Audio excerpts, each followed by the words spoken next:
bermimpilah karena mimpi itu gratis.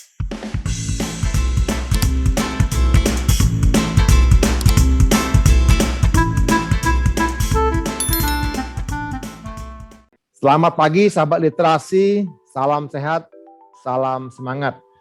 Terima kasih tetap di podcast literasi dan komunikasi yang mencoba berbagi cerita dari orang-orang hebat, teman-teman, sahabat-sahabat kita, sahabat-sahabat saya yang sudah ataupun yang sedang menyelesaikan studi mereka dari berbagai kampus ternama di dunia.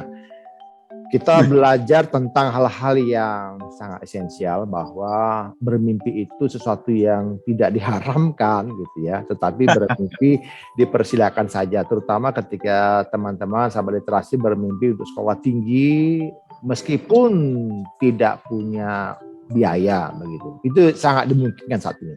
Banyak lembaga atau organisasi, bahkan pemerintah sendiri menyediakan beasiswa yang luar biasa yang bisa dimanfaatkan. Jadi mari kita dengar dulu cerita dari sahabat saya. Kali ini kita akan berbincang-bincang dengan Mas Nur Chandra Irawan. Beliau rekan saya yang udah 5 tahun ya Mas, kita tidak ketemu ya. Langsung aja kita sapa ya. Ya, selamat pagi Mas Chandra, apa kabar? Baik Bang Raja, selamat pagi juga sahabat literasi ya. Iya. Baru pertama kali nih saya ketemu lagi sama Bang Raja nih. Iya. Kalau wajahnya sih kayak artis Korea ini, Chandra tuh loh. Gitu ya. Ini habis di Permak Bang. Oh gitu ya. Perkembangan zaman. Iya. Di Permak ya. Oke, siap. Bukan hanya ini ya, bukan hanya mobil yang bisa di Permak ya, wajah juga di Permak ya. Oke. Iya, Mas Chandra. Kami boleh dong di-share nih teman-teman sahabat literasi ini tentang studi yang baru Anda selesaikan beberapa waktu lalu. Kabarnya mentereng juga nih ya, studinya di satu tempat yang wow gitu. Oke, langsung aja Mas. Anda sekolah di mana? Di kampus apa? Prodi dan juga mungkin di negara mana sih? Mau nggak Mas Chandra? Oke. Jadi izin share sama sahabat literasi. Tepatnya di tahun 2016, saya diberikan kesempatan oleh Tuhan untuk bisa mencicipi pendidikan di luar itu seperti apa. Kebetulan 2016 itu saya berkesempatan di Fakultas Teknik ya, Engineering. Nah, memang kalau di Indonesia jurusan yang saya pelajari waktu itu bisa dikatakan tidak ada, makanya kenapa saya harus keluar. Saya itu waktu 2016 di Aerospace Material itu. Nah, Aerospace Material kebetulan waktu itu saya dapat kesempatannya di Inggris, di United Kingdom Bang. Wow. Di kampusnya ya kita cari yang wow lah Bang lah, karena kita bermimpi kan nggak boleh dibatasi Bang. Betul. Iya, tepatnya di Inggris itu saya di University of Sheffield Bang, gitu ceritanya. Sheffield. Ya. Nah, jadi ini sahabat literasi, Mas Chandra ini kuliah berarti di Inggris ya, berarti pernah ketemu sama itu Pangeran Harry dong? saya iya Bang, jadi ada cerita pengalaman ya, namanya sharing ya. Oke, gimana? Oke. Minggu pertama saya nggak langsung ke kampus Bang, saya jalan-jalan dulu ya, namanya kan waktu itu kan masih anak muda Bang, kita jalan-jalan ke London. Waktu itu saya seminggu, memang saya sempat ke Buckingham Palace Bang. Saya ketok-ketok lah tuh pagar, tapi nggak dibukain Bang. Nah, itu dia. Nggak ketemu penjaga yang berbaju merah ya? Iya. Ketemunya sama penjaganya. Gitu kita ya. Foto-foto. Atau jangan-jangan yang serialnya Mr. Bean itu Mas Chandra ini kan yang gangguin. Ini bagian stuntman-nya aja Bang kalau itu Bang. Gitu. Ya menarik ya. Jadi sahabat literasi, Inggris itu satu tempat yang menjadi impian seluruh masyarakat dunia ya. Sekarang teman kita bicara ini adalah mahasiswa yang dulu pernah sekolah di University of Sheffield gitu ya. Nah, Mas Chandra tahun berapa kuliah dan tahun berapa selesai?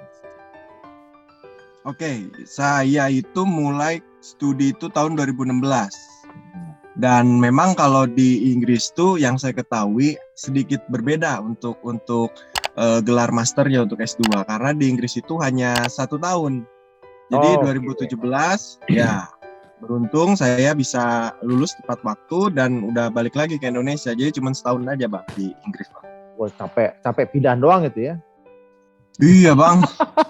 Ibaratnya kan dalam 1 tahun kita 3 bulan nih masa orientasi lingkungan Iya, Bang. iya. 6 bulan ya Ah, belajar. Sisanya kan kita ya pengen lah istirahat Bang. Sebentar lah kita dibanding teman-teman yang lain Bang.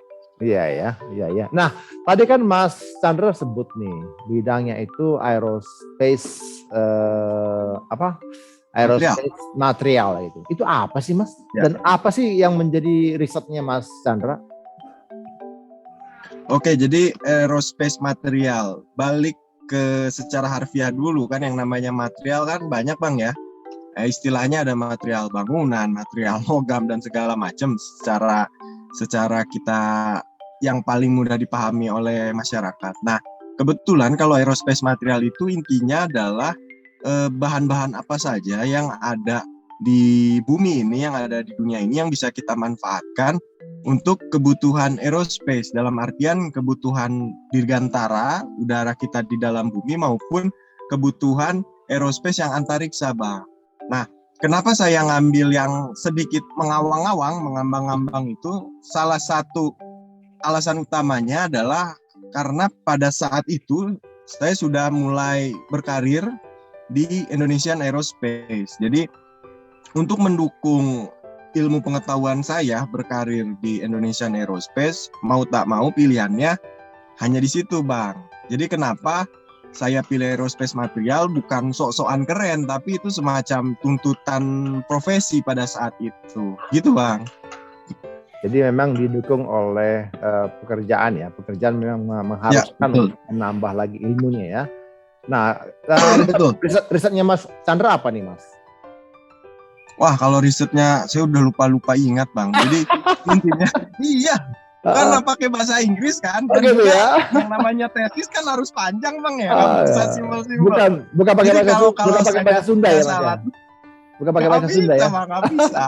Sok kumaha. Jadi judulnya itu Tailoring the Natural Toughness of Epoxy Resin. Nah, itulah dia. Apalagi kan saya sudah lupa nih kalau sekarang. Apa pula jadi, itu ya? Iya, jadi intinya Bang, itu saya tuh secara teknis ya, kalau saya boleh share itu bagaimana mengamati perilaku material, khususnya resin nih ya, kan saya fokus di resin pada saat itu, terkait behavior dia di bawah suhu 0 derajat Celcius. Untuk apa? Untuk aplikasi-aplikasi kan kalau di antariksa kan suhunya ekstrim Bang. Dalam artian pada saat kita masuk atmosfer aja itu kan suhu gesekannya tuh kan bisa panas sekali lah. Maupun kalau misalkan di udara tuh kan sebetulnya itu di bawah 0 derajat Celcius. Jadi bagaimana bertanggungjawabkan keselamatannya. Kurang lebih seperti itu Bang yang saya teliti waktu itu. Nah, kira-kira kalau diimplementasikan di Indonesia bisa nggak itu Mas? Dan seperti apa wujudnya kira-kira? Oke, diimplementasikan bisa Bang, cuman memang spesifik sekali ke industri dirgantara. Jadi kalau sekarang kan ya khususnya kalau di kantor saya tuh ataupun secara umum Indonesia gitu ya kan berkiblatnya nih antara Airbus sama Boeing. Saya sih lebih banyak informasinya di Airbus gitu. Jadi Airbus itu yang pada awalnya pesawat itu kan dibuat dari aluminium Bang. Sekarang peralihannya itu sudah mulai ke fiber komposit maupun fiber karbon gitu ya. Jadi bagaimana si campuran fiber karbonnya itu bisa seefisien mungkin supaya kekuatannya bisa setangguh mungkin. Kurang lebih seperti itu Bang. Jadi nanti kalau misalkan kan sekarang nih kita naik pesawat istilahnya luaran pesawatnya, skin pesawatnya itu kan dari aluminium Bang, kebanyakan. Nah kalau untuk kedepannya trennya itu akan dirubah dengan komposit Bang. Nanti aplikasinya akan ke arah sana. Namun untuk industrialisasinya saya rasa khususnya di Indonesia itu Bang mungkin ya baru 5-10 tahun ke depan lah itu akan menjadi hal yang umum. Gitu Bang. Oke, ya untuk mewujudkan yang tadi Mas Chandra sampaikan, berarti kan itu nggak mudah ya Mas ya. Perlu juga riset yang teliti begitu dan juga presisi begitu. Nah, gimana Mas? Apa nih suka dukanya ketika suka dukanya. Duka dulu Bang ya. Kita kan boleh. berakit-rakit dulu berenang kemudian. Iya. Jadi bukan duka sih, lebih saya menanggapinya sebagai tantangan Bang. Jujur secara teknis saya baru pertama kali itu mendapati laboratorium untuk eksperimen yang relatif lebih komplit dibandingkan di Indonesia. Jadi memang apa yang saya pelajari di Indonesia, khususnya alat-alatnya ya, itu kan hanya sebatas teori selama ini pengalaman saya. Nah pada saat saya ke sana, saya bisa melihat langsung, oh alatnya seperti ini loh. Nah itu tantangannya tuh bagaimana apa yang telah kita pelajari di Indonesia secara tertulis itu benar-benar kita bisa implementasikan. Memang kalau saya coba lihat lebih jauh Bang, yang membedakan antara tanda kutip ya lulusan Indonesia dengan lulusan luar, Inggris khususnya, mungkin secara general itu bahwa mereka lulusan luar Inggris lebih punya kesempatan untuk mengimplementasikan apa yang mereka pelajari secara tertulis ke dalam praktiknya. Jadi tantangannya itu bagaimana saya yang ya katakanlah lulusan Indonesia yang cuma tahu teorinya itu bisa bersaing secara nilai ya, secara grade dengan rekan-rekan yang sudah memang secara praktek itu sudah lebih terbiasa. Itu sih Bang tantangannya. Nah kalau misalkan sukanya ya nggak usah diceritakan panjang lebar Bang. Saya ya punya kesempatan lah, istilahnya kita ngerasain di dalam kamar tuh pakai penghangat seperti apa Bang. Karena kan kalau di Indonesia kan di ruangan pakai AC Bang, kalau di sana pakai penghangat Bang, jadi kebalikan. Itu aja Bang. Menarik ya, karena ini satu hal yang mungkin jarang orang teliti ya, jarang orang juga melakukan studi ke daerah atau ke negara yang maju begitu, lalu penelitiannya juga ya tadi Mas Chandra bilang ini mengawang-awang gitu, tapi memang kan sesuatu yang bisa ditarik ke bawah ya, diwujudkan gitu, diimplementasikan ya. Betul. Menarik. Nah saat ini Mas Chandra di mana Mas kerjanya? Masih di Aerospace Indonesia atau sudah pindah? Nah, saya masih di perusahaan yang sama Bang. Tapi memang yang namanya perusahaan cukup besar, kebutuhan manpower-nya kan sangat banyak sekali. Betul. Jadi dari yang tadinya saya di engineering Bang selama 4 tahun sebelum saya mulai kuliah, setelah lulus ternyata saya dipindah tugaskan Bang. Jadi saya sudah tidak di engineering sekarang meskipun masih di perusahaan yang sama. Itu yang secara pribadi saya rasakan, saya ingin apa yang telah saya pelajari ini bisa memang di-sharing ke teman-teman. Namun untuk kondisi sekarang secara karir profesional ya saya masih belum bisa menemukan kesempatan itu Bang. Jadi memang jujur kalau suka duka lebih ke arah setelah lulus Bang. Jadi ibaratnya kalau kuliah kan sebetulnya hanya senang-senang. Kehidupan dimulai setelah lulus Bang. Itu sih yang saya rasakan Bang. Begitu Bang. Masih di kantor yang sama cuman bidang yang berbeda. Itu yang berbeda ya. Oke, menarik ya. Jadi sahabat literasi, kita berbincang dengan seorang yang meneliti aerospace ya. Wah, saya nggak kebayang itu Bang. Itu aerospace itu bagi saya itu sesuatu yang ada di awal-awal luar biasa gitu. Tapi ternyata itu memang sangat dibutuhkan saat ini, apalagi dalam industri dirgantara Indonesia begitu ya. Wah, menarik. Nah, ketika studi di sana kan juga nggak murah ya Mas biayanya. Kalau boleh tahu nih Mas Chandra dari mana sih Mas biayanya Mas? Kayaknya banyak duit kayaknya Mas Chandra ini. Kelihatan kayak orang kaya ya. Padahal ini settingan Bang, ini sewaan semua ini bukan punya saya. Oke. Dari mana?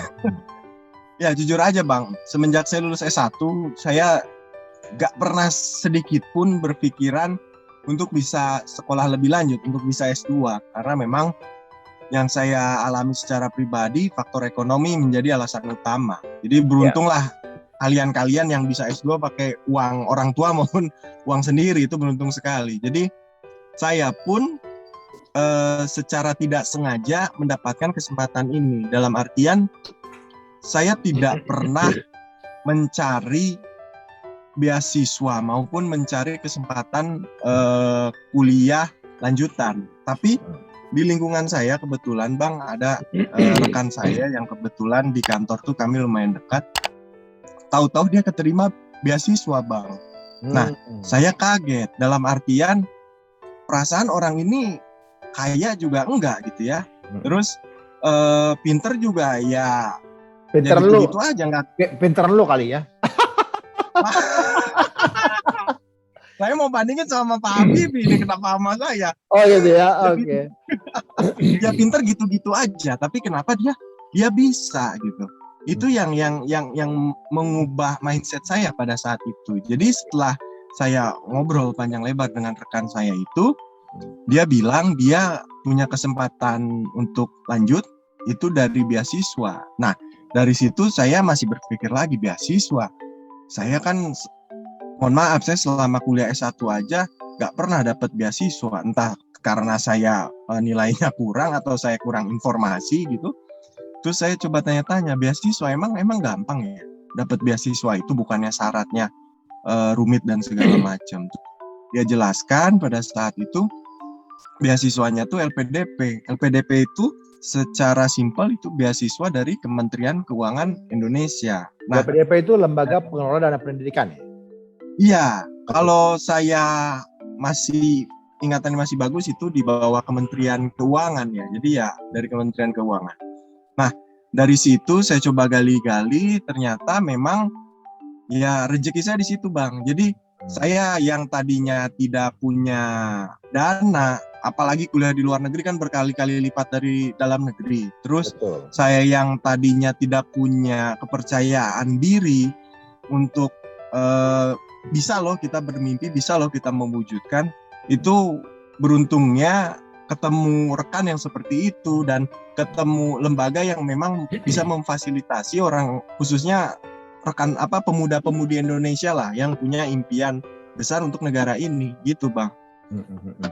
Apalagi kemudian dari tadinya tidak pernah bermimpi, ya, tidak pernah membayangkan bisa studi ke luar negeri, sekarang pergi ke kota besar di dunia begitu ya, bahkan ke kampus yang luar biasa begitu kan, dengan tingkat persaingan kampus yang cukup ketat begitu. Itu Universitas Sheffield, sahabat literasi, itu satu kampus yang luar biasa. Nanti Anda bisa browsing ya di internet, Anda bisa lihat bagaimana profilnya kampus ini. Ini kampus yang nggak main-main, yang kampus juga cukup berumur, tapi juga punya prestasi yang luar biasa begitu.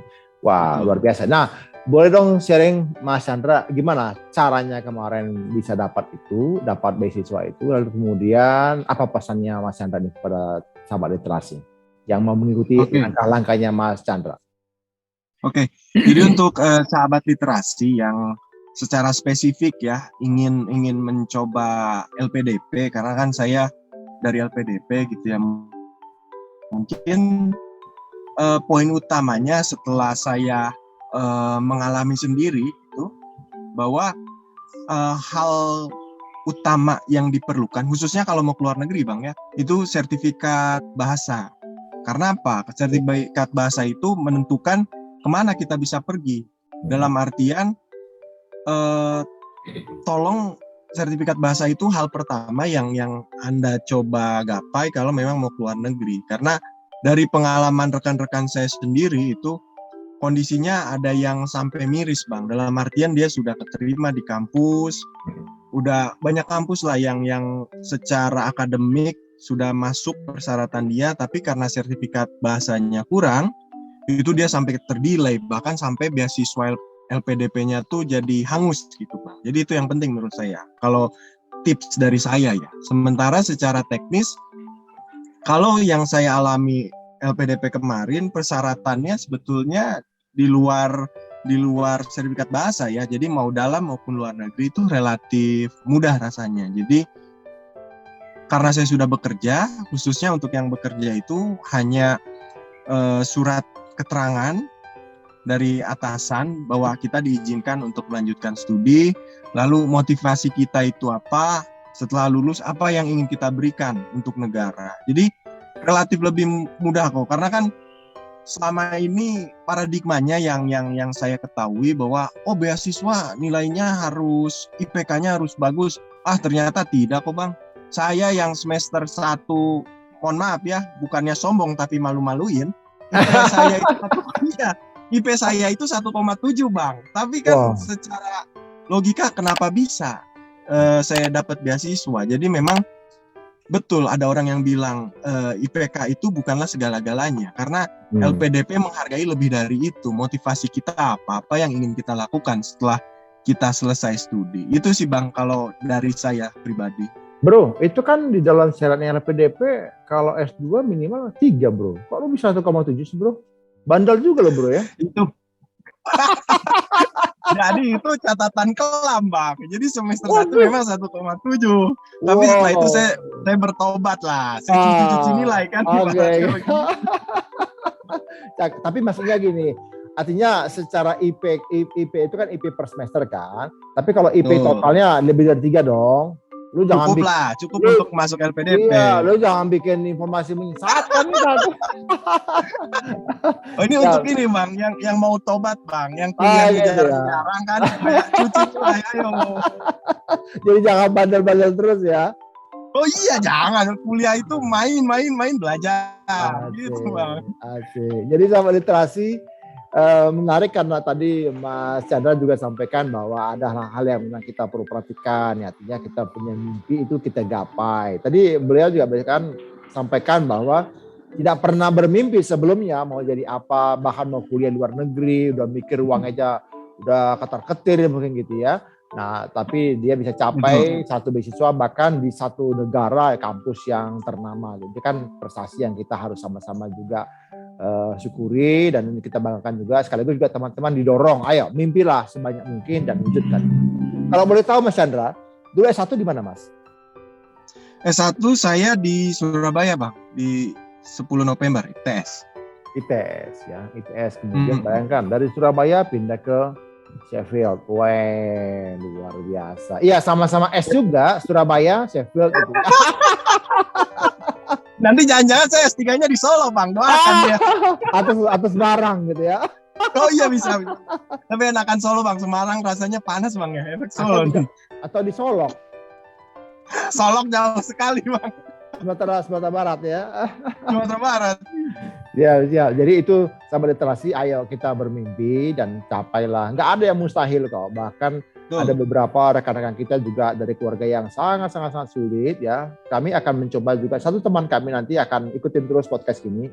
Dari asalnya itu satu grup kita ya Mas Chandra ya. Mbak Maria Jocu ya, betul. Ya, Maria Jocu. Wah, itu hebat itu Mbak Maria tuh, saya salut. Ya, beliau itu wanita kelahiran Papua yang berhasil menembus beasiswa ini LPDP dan kemudian bisa berangkat ke Amerika Serikat untuk program masternya dan sudah selesai. Saya akan coba cari nanti kontak beliau untuk bisa juga kita ajak ngobrol di dalam podcast ini. Itu Mas Chandra, terima kasih sahabat literasi. Jadi satu lagi mungkin apa pesan-pesannya Mas Chandra ini ke teman-teman sahabat literasi supaya bisa mencapai apa yang Anda capai? Ada 2 pesan saya. Yang pertama itu bermimpilah karena mimpi itu gratis. Jadi kalau kata Warkop kan tertawalah selagi tertawa itu gratis. Kalau saya bermimpilah selagi bermimpi itu gratis. Dan yang kedua itu pesan saya dengan pengalaman pribadi saya, coba apa yang kita impikan, kita sampaikan, kita ubah dalam bentuk lisan. Karena apa? Yang saya percayai bahwa perkataan itu doa. Jadi memang agak-agak sedikit dilema sih Bang. Sebelum saya keterima, saya itu sudah cerita ke keluarga, ke rekan-rekan. Oh, saya mau daftar nih beasiswa LPDP. Ternyata yang saya alami, yang saya sampaikan secara lisan itu menjadi doa ternyata. Jadi memang iya, karena kan balik lagi Bang, dari niat kita harus kita realisasikan minimal ke lisan. Dari lisan itu nanti kita bisa ke aksi seperti apa. Jadi itu Bang, pesan saya 2 itu Bang, untuk sobat-sobat literasi. Jangan ragu untuk bermimpi tinggi, itu Bang. Iya, terima kasih Mas Chandra untuk ceritanya, untuk sharingnya. Biar ini jadi satu stimulus ya buat sahabat literasi. Amin. Sekali lagi bisa mewujudkan mimpi Anda sekolah tinggi ke luar negeri tanpa bayar. Tapi yang penting adalah setelah itu bagaimana kontribusi kita bagi negara ini. Jadi terima kasih sekali lagi Mas Chandra. Terima kasih untuk sharing-sharingnya. Terima kasih sahabat literasi. Jika ada pertanyaan dari teman-teman, silakan nanti hubungi medsos atau nomor yang ada di layar ini. Lalu kemudian kami dorong Anda untuk subscribe ya. Mas Chandra juga gitu ya, subscribe nanti Mas ya. Oh ya, oke. Nah, lu Jangan klik lupa ya. follow Instagram di bawah ini. Iya, Ya. iya, follow ya. Kemudian klik dan share supaya banyak orang dapat info. Karena kita harus berbagi kepada banyak orang. Ya, berbagi itu tadi nggak bayar kata Mas Chandra. Kalau bermimpi nggak bayar, kalau saya itu berbagi nggak bayar. Ada banyak orang berbagi bisa bayar. Bagi kita berbagi, apalagi informasi penting ini nggak berbayar. Jadi terima kasih sekali lagi semuanya, sahabat literasi, Mas Chandra. Saya Raja Napi Tupulu pamit undur. Salam sehat.